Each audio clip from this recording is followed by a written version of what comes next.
15 years ago, I was a dirty street rider, a park rat. My BMX bike was designed for smashing and hucking. But at that time, I didn't know much about my bike's roots. Indeed, all of the crazy variations of BMX bikes that you see today had one common ancestor, the BMX race bike.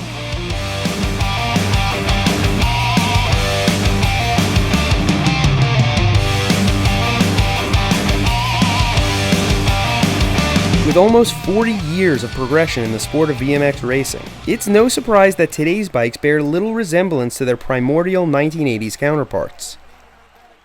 Ethan at Box Components built this to show us the current state of BMX race bikes.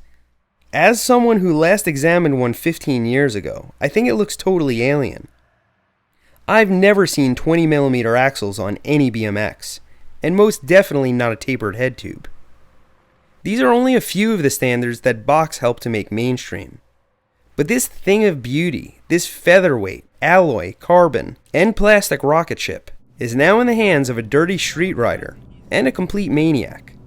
You might recognize skills with Phil, a connoisseur of using the wrong tool for the job.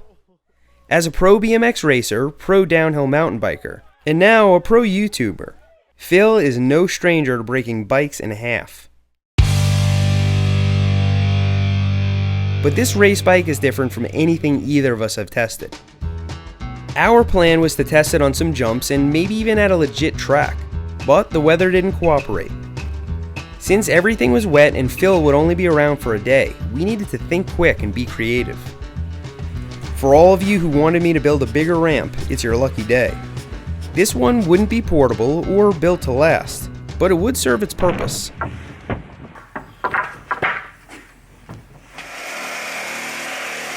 We started by tracing a transition and cutting it out ahead of time. If this ramp were for keeps, I'd use thicker plywood for the sides, but it's amazing how stiff a ramp can be once it takes shape. With all the parts pre-cut, all we need to do is screw it together. That is, once we found a suitable venue.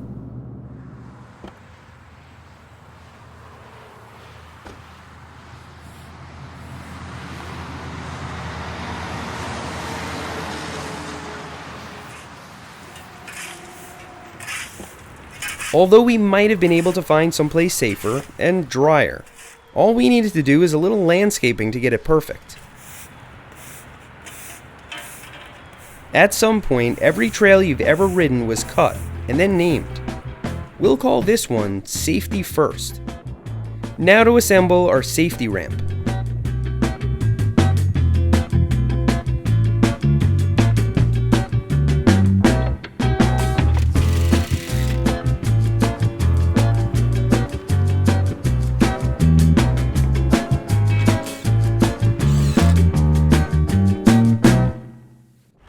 Okay, let's give her a test.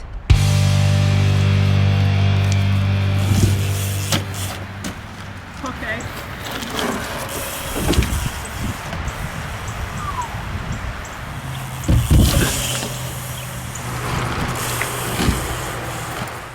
After jumping the safety ramp and cleaning some 360s, Phil and I realized that this bike could take a lot more abuse. Okay, let's lift it straight up. Got it. Should we jump it this way or should we turn it around? I think we should jump it this way. All right. All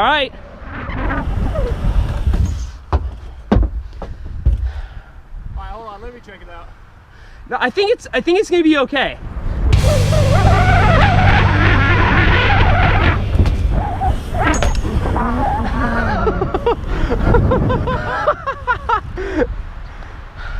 All right, your turn.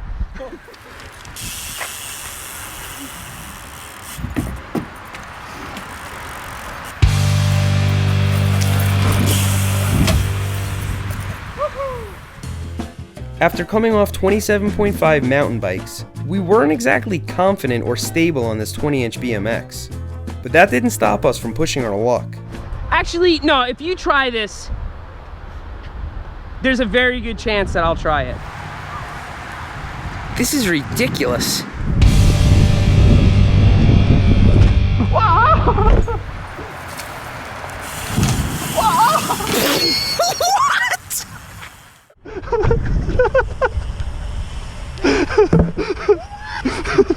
You cleared it by so far. I haven't been this scared since Moab.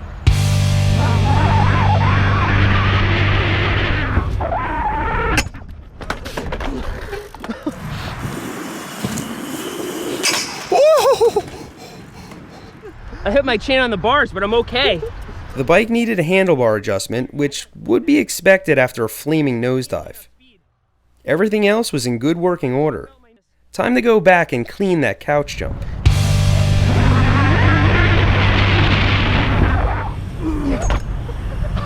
Oh, yeah!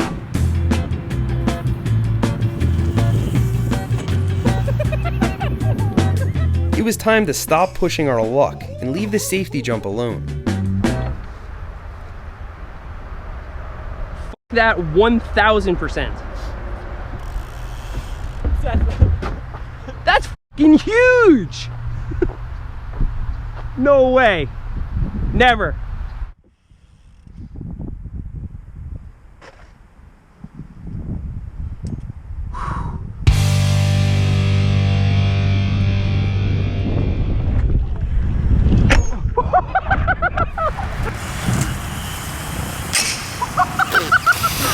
What?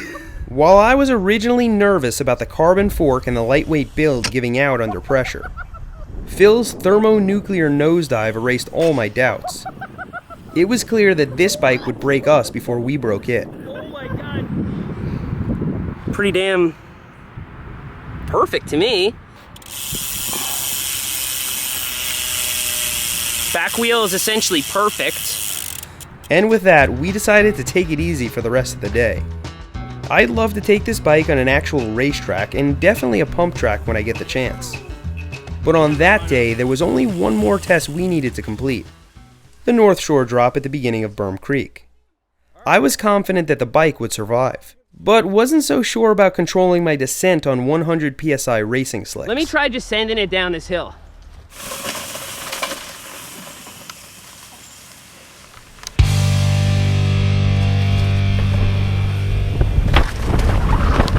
Holy crap!